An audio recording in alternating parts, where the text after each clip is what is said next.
ఎందుకు వచ్చామని అడిగే అధికారం వాళ్ళకి లేదు. పోయినప్పుడు నేనేమన్నా చేసి నేను ప్రోత్సహించి నేను వాళ్ళని ప్రొవోకేట్ చేస్తే తప్పకుండా నా మీద నేను వార్నింగ్ ఇచ్చి వచ్చాను. బస్తీ వాళ్ళకి మీరు పొరపాటున కూడా చేయి పెట్టొద్దు, వాళ్ళకి అధికారం లేదు, మనం చెప్తాము, ఎక్కడ చెప్పాలో అక్కడ చెప్తామని చెప్పాను. రైట్ ఫోరంలో చెప్తానని చెప్పాను.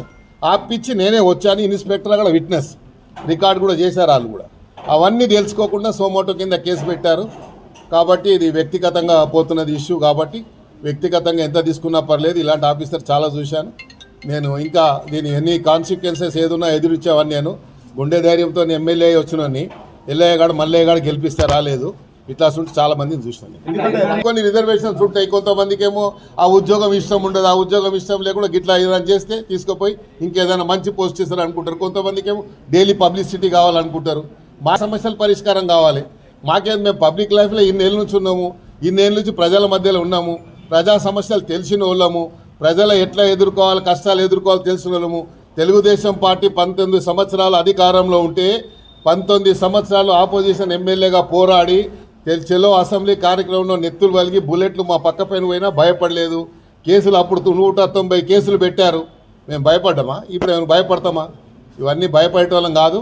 ఇది అనవసరంగా దీనికి రాజకీయానికి తెరలేపుతున్నారు. కాబట్టి ఎందుకంటే మళ్ళా అనవసరంగా వేరే ఇప్పుడు గుడిసెలు తీసేస్తే వేరే పార్టీలు ఊకుంటారా? ఇప్పుడు మేము జిహెచ్ఎంసీ ఎలక్షన్ పోతున్నాము.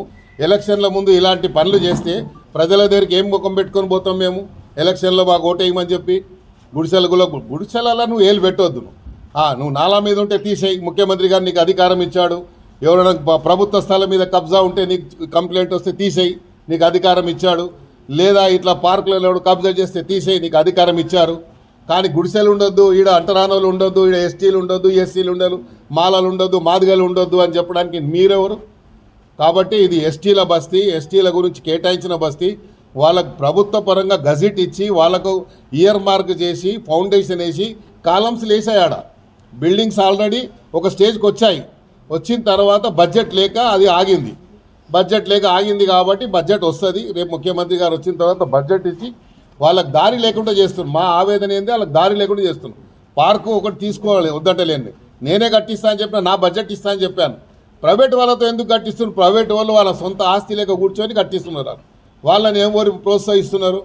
డిపార్ట్మెంట్తో చేయించండి. డిపార్ట్మెంట్తో చేయిస్తే నేను కూడా కూర్చుంటాడు పోయి. ప్రైవేట్ వాడు ఎట్లా కూర్చొని కట్టిస్తాడు? వానికి ఏం అధికారం? అదే ల్యాండ్లో ఒక 2 వ్యక్తులు దాని వెనుకనే ల్యాండ్లో బాగా జప్తా కంపౌండ్ వాళ్ళు వేసుకుని